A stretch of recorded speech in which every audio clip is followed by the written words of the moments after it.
Welcome to Someone Else's Movie, the original podcast where an actor, writer, director, or fabulous industry figure gives a little love to a movie they didn't make.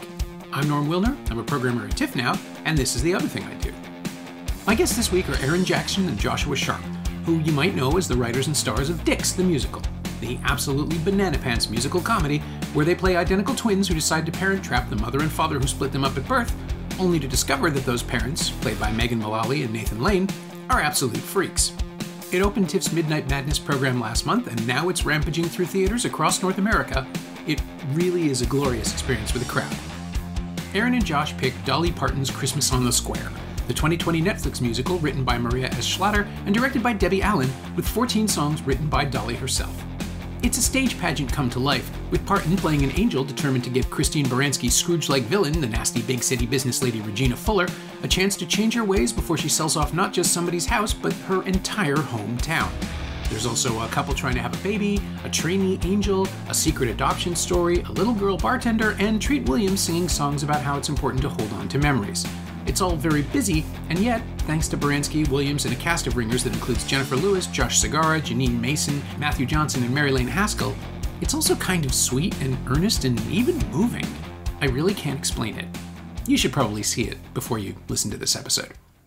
This is Someone Else's Movie. Well, we love Dolly, and she's been in a lot of big budget movies and I think is like obviously an incredible performer. But when that came out, Josh and I were in the same COVID bubble. So we would see each other socially. There were like 5 of us. And that movie, I mean, we were like looking forward to it as if it was, I don't even know, like Jaws or something. Like it was like this huge, we were like building up suspense. And then we all got together the day it dropped, and we maybe partook in some substance abuse and watched the film, and we just loved it. I mean, it's so out there, it's so bonkers, and it's like really camp and cozy, and I don't know, it really spoke to us. I think we were going in with a little bit of, maybe this is the surprise you're speaking to, Norm, but of course the sort of like camp seeking where we were like, I bet this is going to be bad, but I'm going to love it. Mm-hmm. And parts are that, parts you're like, oh, this is a little like, eye roll, but it's actually incredible and hilarious. But also parts are really legitimately good. And one thing I think that holds it together is because Dolly Parton has written every fucking song. The music is really good. That even sometimes when it's a full like Hallmark ad, you're like, but this song slaps. And for this kind of Hallmark, since you brought that up, like style movie, like very pat, like we're not like pushing any boundaries. I actually found at times the plot to be very surprising. Like I did not. It's sort of a soap opera.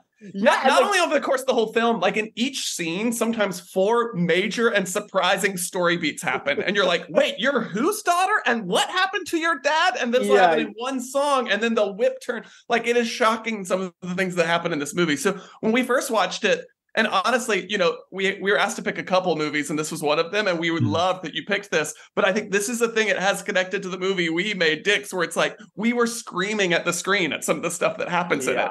And I think it was made with different intentions and has clearly a different vision, but it had that feeling of like, you were like, oh my God, at the film. Yeah, there is absolutely a soapiness to it in the structure. Like the fact that it is so incredibly contrived from the very beginning, that this is a movie about an angry person who wants to sell an entire town. The town. She's like Miranda Priestley meets Cruella de Vil meets Scrooge. She's doing Scrooge. Like 3 different things at once. She hates everyone and everything, but she also warms to people immediately, which is so interesting. Like Christine Baranski is delivering a real performance of a cartoon. So that's destabilizing from the first 10 minutes. It's like, wait a minute, you're singing about your regrets. Gotta get out of this town. Gotta get out of this town. As she stares out the window of her limousine as we see like B-roll of a street walking by, And she wants to tear down the town to build something called Cheetah Mall. Yeah. And so she works with, and this is one of my favorite just phrases in all of media, the Cheetah Mall conglomerate. Yeah. Which is just, it rolls off the tongue. It's got a beautiful mouthfeel, that phrase. It's a mall as big as a town that she wants to build on her childhood So you're home. right, though. It's totally, what did you say, contrived? I forget what word you used, but it is like totally that. And yet some of the details they pick are so like absurd and delightful it's one of those things where it's like, I don't want to know the intentions of your writers if you think this is a joke or not. It is landing for me. Like I just, Oh, yeah. Like the pastor and his wife who are childless are discussing IVF, but then also immediately say, even if they're not our own kids, like they're leaving adoption open, which is usually the thing that is the stumbling block for these couples, right? But like you're meeting them after they've had these conversations. Absolutely. That scene, sorry, we're jumping around, but it just comes to mind. The scene with the dad in the hospital with his little girl is incredible. And again, like you never see this coming as a story beat. And then there's like 4 story beats within it that work. And then the song, the man sings like a motherfucker to heaven. And you're like, some of the songs are sold so well because they have some really talented singers in it that you're like, I was just like in disbelief on multiple levels and delighted on multiple levels.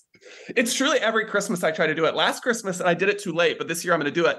I emailed my local, there's a theater chain called Nighthawk that's like Alamo. And I emailed them. I was like, I want to rent out a theater to screen Christmas on the Square for my friends. But I'd done it too late and they programmed it. But this year I'm doing it because I want to see it in a theater.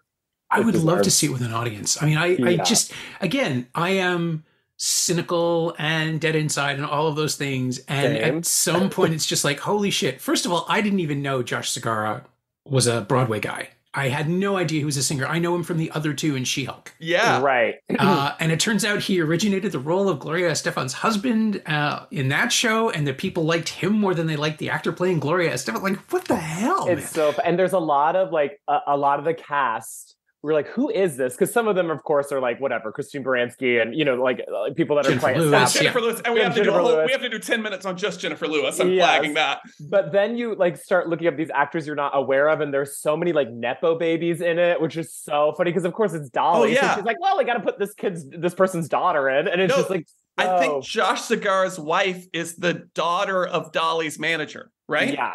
Or agent or something. Or lawyer. It's like there's a lot of friends and family. Leslie Uggams' daughter is like the choreographer or something. There's just like also, and Leslie Uggams is like a Broadway person.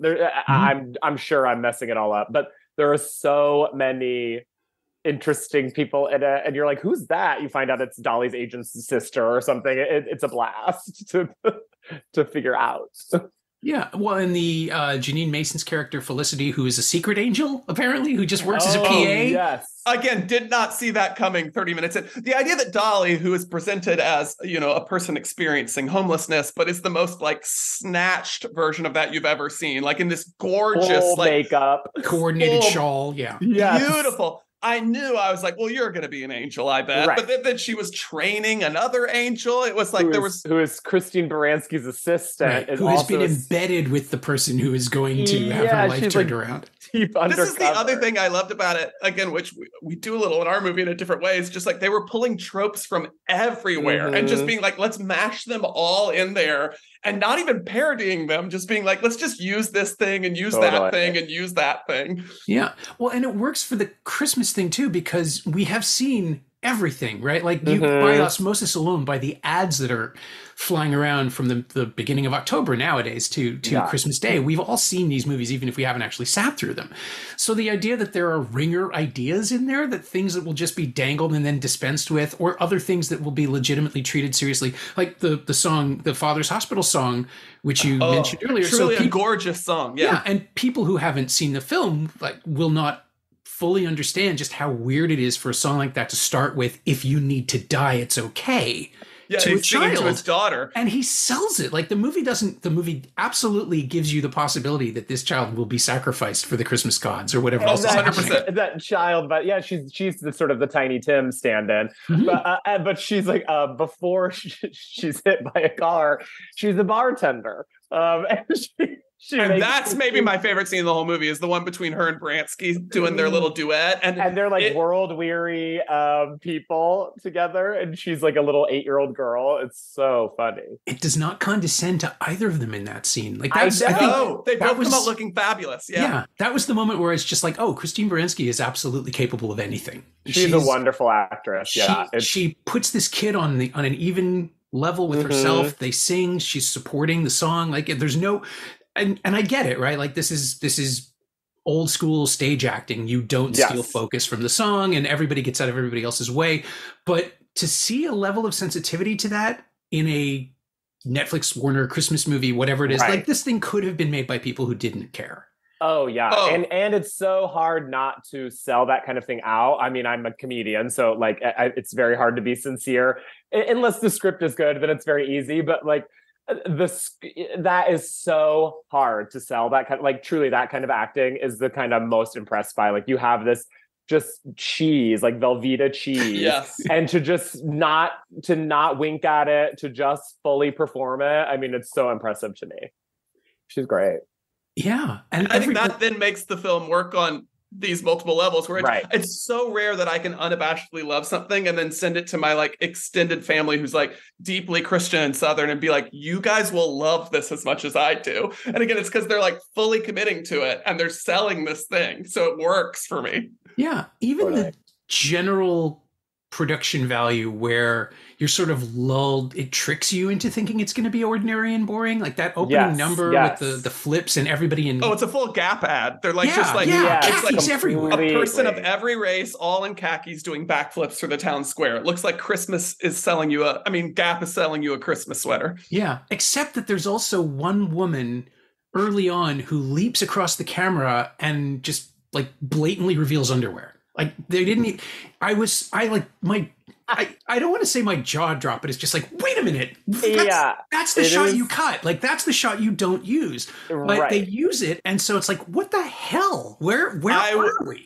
Maybe you've done research I haven't done because, we had to shoot our movie musical in 20 days, which was wild. And I want to know how many days they had on Christmas on the Square because it does feel like he might have been like, we shot in 6 days. And I'd be like, how? And yet I believe it. And yet how? And there's conspiracy theories that we are a part of, where it's like, was Dolly even ever on set? Like sometimes she looks so superimposed. Sometimes it's very clear she's there, but sometimes you're like, I don't even know if she's in this room. That introductory montage thing where the camera spins around her, she looks like she's 3/4 the size of everybody else. I know she's tiny. It feels as if she was like on set, but maybe they only had 3 days. And so there was a day that was like just Dolly and they did a bunch of singles because they're like, we can't coordinate all these schedules. Like, it almost feels like, there was some crafty filmmaking going on for sure. It's like Cher and Mamma Mia too, where it's like, she was like, you got an hour. And with Dolly's character too, she's only ever interacting with 2 people. Mm-hmm. So you have that excuse. Like they could have shot her on a weekend or something.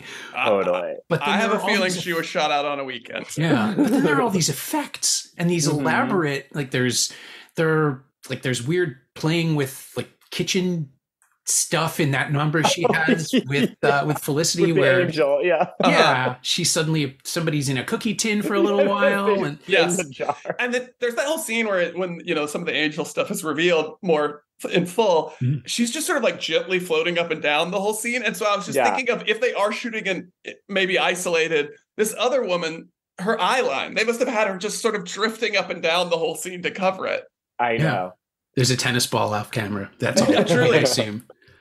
But it does also work. Like that's the thing that I can't get past. It breaks down your resistance almost immediately by just grounding you in real issues in the middle of this cartoon.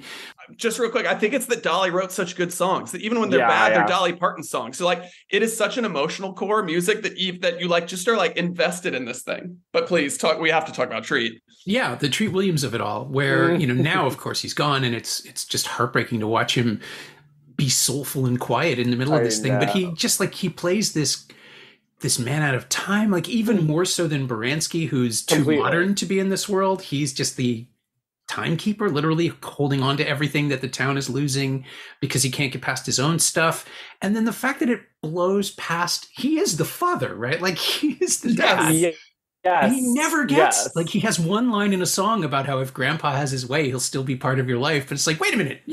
Are you telling us that the only relationship that, like, is the movie telling us the only relationship that really matters is between the mother and the son? Because the father no longer has a say in what happens after conception, which is amazingly progressive. That twist is so wild. Like that.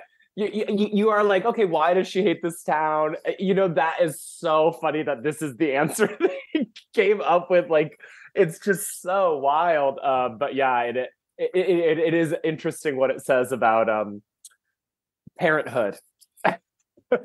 Yeah. Father, but Treat is wonderful. Oh my God. He is in an antique shop that sells like live laugh love posters and like one teddy bear, and he again is not selling it out. I can't believe it. I can't believe that kind of acting. Yeah. Well, he's the keeper of the town's history, and also Marjolaine, not Marjolaine, I just lost her, Regina Fuller, because of course her name is Regina, because they love Mean Girls somewhere in the script writing process.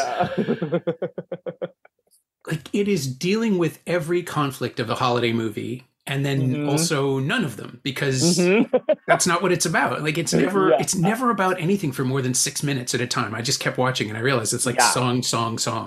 It's dealing with every conflict of a holiday movie in like every song, even. Yeah, that's what I mean. Like, there's like so much they bite off to chew in every single thing. Yeah. So when did it have you? How long did it take before you just stopped relating to it ironically? I mean, it's very hard because I love that kind of ironic like relation so much, and I think the movie holds it hand in hand like very well. Of like, this song's really good, but also Dolly is playing a person experiencing homelessness in a fucking with eyelashes, so it like false eyelashes. It's just, so I was sold like this, like from the jump, like that first shot of the town square. It's just, I'm like, I'm in. This is so funny. But yeah, as it kept, I mean, Christine Baranski in the back of a limo is so funny. Oh, also, doesn't she has like cancer? There is the possibility of a brain tumor, yes. Yeah. Which that's a tumor is dangled and then also incorporated. Well, they have to send that other little girl to the hospital, and that's when Baranski becomes sort of sidelined for a second. Yeah. It's all, I mean, I guess it explains how she has contact with all these specialists, but at the same time, she flies someone, or she implies that she's going to fly someone else in no matter what it costs, and then 2 scenes later, it's all dealt with. But it's the idea that, oh yeah, you almost hit your doctor, who then tells you, like with your car, and then he tells you, oh yeah, by the way, I'm glad you almost hit me with your car, because I meant to say you have some health issues. Yeah, well, that's street. Christmas on the square. It's on the square, actually. Aaron, it's not on the street. Not a. Can you come into the office, or I have a sensitive phone call? She's like, oh, glad you almost killed me. Yeah, and it becomes a motif, like it's a runner. Yeah, it happens at least twice, maybe even 3 times. There's the implication she's going to hit him in the hospital somehow with a gurney or something, but it just keeps finding ways for it to work. Something Larry Charles would say us when we were making our movie, because there was always discussions of like, should we make some of these characters like grounded and relatable? And it was like, no, they need to be big, crazy cartoons. And he was like, what's really honest is if a thing is true to itself and its own rules. Like, the audience will respond to that more than sometimes you like shoehorning in something that feels quote unquote honest when the film is not about that. And this movie feels very true to itself. So I think from the beginning, I was like, I get what this kind of movie is. It's a Wonderful Life in the angels, in the sort of evil boss, in the the looming death. Like there's a lot of It's a Wonderful Life in there. Yeah, but the villain is the protagonist in this one, right? Yes, like, because nobody. Christmas Carol and Grinch. Yeah. You always wonder with It's a Wonderful Life, like, why did Clarence go after George Bailey? Mr. Potter's right there. Yeah, I know. Of course, you need sympathy for the redemption, but by casting Christine Baranski, they automatically give us that. The Grinch getting redeemed is part of the fun, so we get to watch that. But it's such an odd, artificial world that suddenly has real emotions in it. I guess that's the thing I wasn't expecting. And Dix has it with, with Nathan Lane, like with Harris and the Sewer Boys, his relationship has to be paternal, otherwise it's weird, right? Like, if he decides for us, if the movie tells us that, no, he loves them, it's not creepy. Right. We buy in. Obviously that's the moment where the movie either loses you or you clasp it to your chest forever. There's several moments where it could lose you. Yeah, but the Sewer Boys is the big ask, I think, for people, because you're introducing the puppets, you're introducing the song, and it's the first time that the lyrics start to get self-aware in a way that proceeds throughout the film, like just the way that duet, the Mullally character does it too, where they'll just start spouting nonsense in the middle of lyrics, but it's consistent with it's true to who they are. Yeah. Christmas in the Square doesn't quite go that far, but it does have people calling out the unreality of the situation here and there, which keeps us on side in the same way. I know, and I think that's like a bit. I mean, I know she didn't like write it, but that's that Dolly. Like Dolly is so smart at like knowing her character, like knowing what she gives, and she's always winking at the audience, but in a way that's not condescending. It's like, come on, come with me, you know. And I think, and it's the joy of musicals. Like musicals instantly are like suspend your disbelief. You know what I mean? So it's like you have like told the audience right off the bat, like we're doing a show for you. You know. Mm-hmm. But yeah, Dolly is the queen of that, of sort of like being the thing while also making fun of the thing. You know? Yeah. Her level of, I guess it's not self-effacement, right? Like she knows exactly what she's capable of. She never plays down her talent, but she does play up the artifice, I guess. Yes, definitely plays up the artifice. The wigs and all that stuff. Yeah, and that famous, who's that with Patti LaBelle, where she's doing her nails as percussion. Like that is so Dolly. Like that, it's like, look at my fake nails, but I'm also going to make an instrument out of them, and also now sing like incredibly. It's like that. She has it's very skilled. It's deft, and again, not to be full Susan Sontag, but it's like the definition of camp. It's like you were doing the thing and acknowledging the artifice at the same time and doing both fluidly. It's like you've nailed the assignment. Mm-hmm.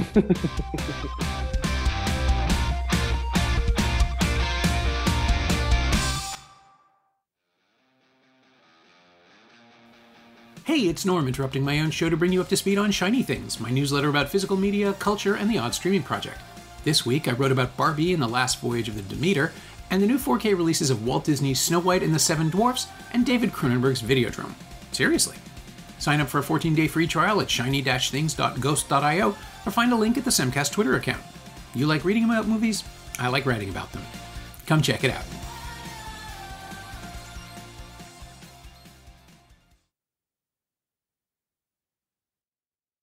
Okay, so this is weird, and I wasn't going to call it out, but I think I kind of have to. This is the third straight episode of this podcast to be Dolly adjacent. Wait, what were the other two? 2 weeks ago. Oh, no, shoot. We missed one. Damn it. It's the recording order. 3 weeks ago, on October 3rd, Carolyn Taylor picked 9 to 5 for her episode. And then the following week, Vivek Shraya picked The Bodyguard for her episode, which, of course, is built on I Will Always Love You, which Dolly wrote. Yeah. And then, because of the order in which these have been released, last week's episode was Jennifer Cram on Reality Bites. But I'm sure there's something in there. There's got to be something. There's a Kevin Bacon 6 degrees of separation. Yeah, it was immediately after The Bodyguard. These characters would have just seen it. How about that? Definitely. But the fact that she has permeated the rest of popular culture, as opposed to just the sort of country western camp continuum, which is I know a big one. But she is, and also, of course, the movie just happened to land on Netflix immediately after the revelation that she'd sponsored the Moderna research into the COVID vaccines. Yes. And there's this active movement to canonize this person, and I'm on board. I'm fine with it. But it's just incredible that she has reached this point in her celebrity to like be the next Betty White, basically, like someone who everyone loves and no one can possibly have a problem with. Yeah, there's a universality, which is funny because she is specific. Like, she's not really doing the thing you normally do to be universal, which is try to sort of pander. Like, but something about this specific character she's created, like the film itself. It's like my ultra-conservative family loves her, and I love her too. We love her for the same reasons, but also different reasons, but it's an equal love. Yeah. Every news story about Dolly Parton makes her seem like a better person, which is the thing about libraries, that she was quietly been donating books to libraries for decades. And just, I don't know why it's all coming out now. Maybe it's because everyone's sharing stories and feeling like it's okay to start talking about this stuff. Yeah, maybe. But yeah, she is like a modern saint, but it's just so funny that she's also like Dolly Parton. Yeah. Double D cup breasts. And it's like sort of like fashioned herself into a drag queen. Yeah. Yeah. Yeah. Oh God, that's true. Like she's it takes crossed a lot over of money on to that. look this cheap. That's her quote, right? Yes. So, okay. So it's been 3 years. I'm just trying to figure out the film made almost no impact culturally because it was on Netflix during COVID, right? Like everybody saw it and then forgot it and rolled on to the next thing. But the season is coming, and Josh, you're trying to book a theater, and I think that's fantastic. I mean, how do we make this go bigger? How do we make this? Can you do like a Dixon Christmas musical double bill somehow? Is there a way with A24 to roll these things together? I think the one benefit that Christmas movies have is every network is always, every December is like, well, we have to fill every hour with holiday or Christmas stuff. Mm-hmm. So it has that like rewatchable quality. Like it can't ever fully die because it's a Christmas movie. So I hope it keeps catching on. I mean, it's trapped by Netflix. So it's like, I wish it would be able to like play out on, all the other networks, like when USA or whatever does 24 Days of Christmas or whatever. Right. Yeah. But yeah, it has to like, the longevity is there. It has that chance. Did you ever consider putting a Christmas number into Dix? No, but we keep joking that the sequel will be a Christmas. Yeah. Sorry, Josh, you can go ahead. Oh no, that's gonna say the same thing. Yeah, writing musicals is hard. So we're like, if we do this again, it'd be fun if they were all Christmas carols. That's sort of a modality that you can play in. Well, and you never leave the party once you do that. I find like even the shabbiest Christmas movies are remembered for some reason because they come around every year, because there's this endless need for content, the churn of Christmas content, which sounds horrible, but maybe that's the hook. Mm-hmm. I hope and pray.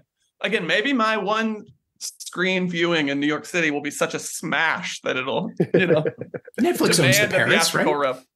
Oh, I would love to see it they really, who do we know at Netflix? That it would come like one night only at the Paris? Come on. In December. Christmas Eve with Dolly. Why not? Yeah. She could do a Q&A after. Oh my God. Also, that is one that's dying for to be readapted to the stage. Like, do that as like a limited Broadway, like 8-week holiday run, and Dolly plays the angel. Are you kidding? That would be gangbusters. Yeah. I would go to see that. I would. I hate to admit it, but I would. Yeah, I don't hate to admit it. I'd pay 3 digits prices. Like, get the exact same cast. They all can do it. Yeah. I mean, do you stage it in New York? Do you stage it in Los Angeles? Where do you play to? Maybe they do like they used to, like when Mary Martin was doing South Pacific, and it's like you could play it in New York and then you tour it in like little runs in LA, little run in Tennessee, a little run in Dallas, because everybody loves Dolly. Starting so you do a couple nights in all the cities. Oh my God. And it can't be that complicated. I mean, it's 4 sets. It's not that hard. I mean, I was thinking there are a lot of locations in the film, which makes me wonder how it was staged originally. But yeah, I guess if it's on the square and then everything's happening in the back behind. Yeah. You just, you pull in, zoom in where you want to go.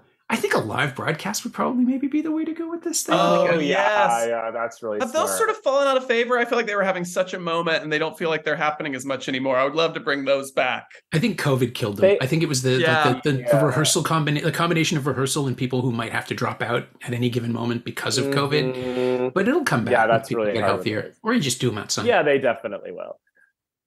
Wait, we haven't even talked about how Christine Baranski goes to her childhood home, her friend Jennifer Lewis, her childhood friend's home to get like a facial.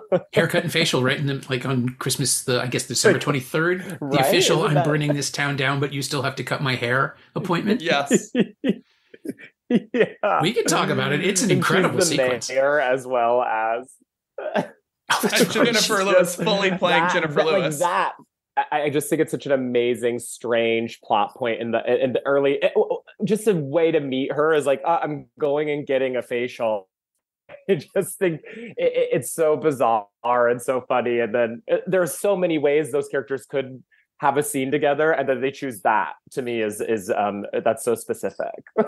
And then they were best friends, Yeah, the power dynamic is so weird because they are they're like lifelong best friends. They're on equal footing. One has money and one has politics. So it doesn't feel like Jennifer's also the mayor, we should say. With no power to stop the sale. But all the authority to stand up to her personally, except that she's still doing her hair and putting green stuff on her face. Uh-huh. I couldn't figure out where it was coming from, but it's obviously like they can't just stand in a room and argue. You have to give them something to do. You need business. Yeah, you need a business, but it's like, let's put cucumbers on your eyes. It's just, I don't know. And that to me is so, and then she stops the haircut in the middle of it, right? Yeah. She's like, get out of here. I'm mad at you. Stalks off with a half finished hair. Who else in the town could finish that haircut? There seems to be only one of every job, so I don't know who else. Yeah, I think we see Baranski brush it at one point, like with her hand, just push it back into place. And then the next scene, she looks fine because this is a Christmas movie. Yeah, and then it's just very Richard Scary. Like, you're the painter, you're the, everybody has their little job, and they all go to church. Yes, of course. Which brings us back to Pastor Christian and his situation. I mean, his name is Christian. That's the funniest joke of all time. Pastor Christian. So good. And they even call it out, right? Like somebody says, like, I'll see you Pastor Christmas at the Christian pageant or something. Yeah, they have a little fun with it. Yeah. Also, there's a line she says, the wife, in their song that we love. What is it? Your ministry and vision for this town are beyond reproach. Right. Something about that line really sits with us. They also call Christmas the holiest day of the year, which I thought was Easter, but again, not my faith. Yeah, it just depends on who you ask, I guess. Yeah. And it is that weird thing, too, about all Christmas movies where they really can't deal with the holiday at all. Like the significance of the holiday is about family and gathering and togetherness and all of that. And you can't really get into the religion of it. But then in this one, people actually do pray. Yeah. Well, that's Dolly, too. She's always happy to, like, play to her Christian base. Mm-hmm. And then, but also then, like, there's all these gay guys running around the salon, and she's like, I know you're here too. Like, she does that so well. Again, it's that deft touch she has. Yeah, some of them are at church, which I thought was strangely inclusive. Mm-hmm. But not strangely, but nicely inclusive. Yes. It's such a weird tightrope to walk. And Debbie Allen, as a director, doesn't do anything to tip it in any direction. I think that's deliberate, but it's like kind of the opposite of the safe choice, where if a Christmas movie doesn't tell its audience where it stands, you risk losing some of them. But again, Dolly, right? Like, she's the unifier. I think Absolutely. so. Oh, wait, maybe the dancer is Debbie Allen's daughter, like sort of the lead dancer of the anyway. There's something. There's several nepos in there. It's Dollywood. All are welcome. She's a choreographer in her own right and all this stuff. But it's a family affair, that movie. I still want to come back to Josh Segar and his situation for a second. Yes. I thought he was dubbed. I mean, it's just the way they're singing the playback. Yeah. But his voice, his own delivery is so kind of looser and casual. And then when he starts singing, he's got this incredible control of tone that doesn't make any sense. And I thought, it's like, why would you cast that? This is what I meant. I didn't know he'd come from Broadway. And I'm like, oh, why would you cast Josh Segar in this? He's a comedian. What is the point of this? And it's like, it went the other way. People figured out he was funny after the fact. Yeah, it is bizarre. It's really fun when the little Broadway people sneak into Hollywood and people forget their shameful past of stage acting. Yeah, the lowly. Baranski, of course, is like Broadway legend, but yeah. Yeah. Well, and the two of you started at UCB off stage singing, or off Broadway, as far off as you can get. Chris keeps calling it off Broadway, but it was not an equity contract. We did it for negative dollars. We did not get paid. We are not in that union. No, it's a thing though, right? Like the assumption that if you were on stage singing in New York, it was off Broadway. Oh yeah, it's so crazy. And was like, no, it was a 30-minute sketch show. It was not a full play with an intermission and with a union. Well, and so to that end, that lets us talk more about the specifics of the process of Dix. So you go from 30 minutes to 87 with credits. Yeah. How long was that process? And did it evolve while you were doing it on stage, or did you just spin it into a screenplay after the fact? Definitely after the fact. Yeah. When we were doing it as this 2-man show, like truly in the basement of a grocery store, we thought maybe we'd get like a general meeting to introduce ourselves at Comedy Central. But then sort of a producer saw it and was like, would you want to pitch it as a movie? And then we wildly sold it to Fox, who read it and was like, well, they can't fucking make this. But then the script existed. And so then A24 wanted to make it. So it had one of those classic sort of meandering Hollywood journeys, but certainly like wanted to keep some of the DNA of the stage show and feeling like a runaway train. And whereas that was like 30 minutes of sort of plot compressing the Parent Trap, this was like, well, you can't just expand the Parent Trap or it just becomes the Parent Trap. So it's still sort of like starts like that and then takes a bunch of left turns. But yeah, it was developed over many years and sort of got very big when we were trying to make it a Fox movie, and then weirdly became sort of cozy again, and again shot on sets that are sets. Once we were going to make it in the sort of like A24 indie space. Right. But you need to have the artifice. Again, it's the same as Christmas on the Square, right? Like you need to let us know that it's not real, because then we have more room to let it be real. As much as I love what Spielberg did with West Side Story, that's what Spielberg can do with money, right? Like nobody else has those resources, that package to work with. Yeah. We did not have $100 million. And I don't think that movie, our movie, I don't think wants $100 million, but I think we sort of embraced the low budget, and I think it makes the audience kind of feel like it's theirs and they discovered it, which is the intent of that kind of handheld quality. We embrace the artifice rather than trying to make you think like, oh, this is really New York, or this is really, it's a backlot, it's part of the fun.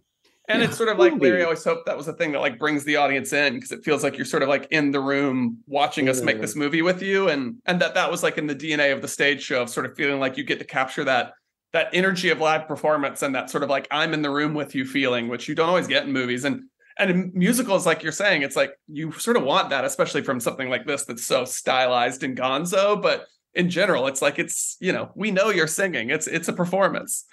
And Larry was just really good too about, because yes, it's very proscenium and shot like you're in the room and you're getting all that, but like even things that make it very cinematic to me, but are still quite meta, like the camera like flinches sometimes, like the camera is a character, so you're just suddenly aware of the camera operator, and things like that. I think are really like what's special and fun about our movie, and what is. We've been talking about the meta of Christmas on the Square. It's a very different kind of meta and a very different kind of like doing two things at once, but that's what they do have in common, and being hit musicals. Yes. It's the glee of getting away with something. Yes. And the sense that the audience gets to share that sort of awareness. It is, you're right. It is meta, but it's also like it's baked in to the ones that work. The audacity. Well, and it's that thing too, where it's like there's a different types of meta, and I think we hoped we did a thing, and I think Dolly does in a different way, where it's like you're owning the artifice, but you're not really trying to like call the thing out that much. Like occasionally we'll do that for a joke, but you're not trying to like sell it out. Like you are trying to like go for it and do this thing while acknowledging what it is, I think especially a lot of comedies and comedy musicals do a lot of like winking, and we try actually not to wink that much really in the movie. Like it's an honest to God musical. But then as I'd say, like what's so meta about it is like it's a movie, and it's like very much letting you know it's a movie. But like the musical is just like everybody's in on the musical, and I think the same with Dolly. It's like what they're winking at is not the musical. It's like, well, we're just doing a musical. Like get on board with that, and then there's other things that we'll sort of call attention to. Yeah, which you want, right? You want an informed audience too. Like you want us to be as aware of the tropes and aware of the machinery. Yes. Yeah, you're not trying to hide it. Right. All right, double bill at the Paris. We'll make this. I think perfect. So. I think it's done.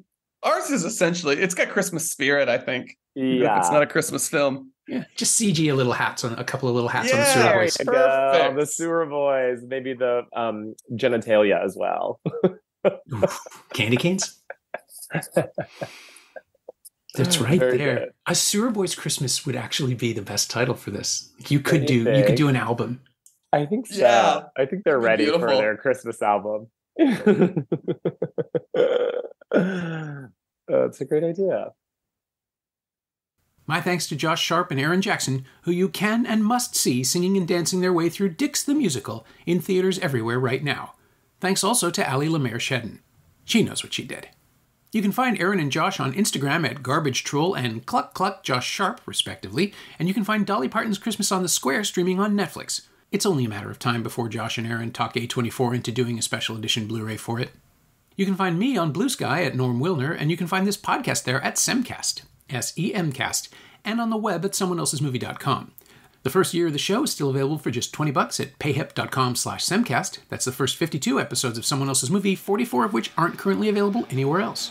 And check out my newsletter, Shiny Things, at shiny-things.ghost.io. I think you'll enjoy it. Our theme song is by The Last Year. If you like it, or this show in general, please say so. Leave a review wherever you've been listening. Every little bit helps, it truly does. And check out the other shows on the Frequency Podcast Network while you're doing that. Stay safe, watch movies, wear a mask if you go out, get your booster when you can. I'll see you next week.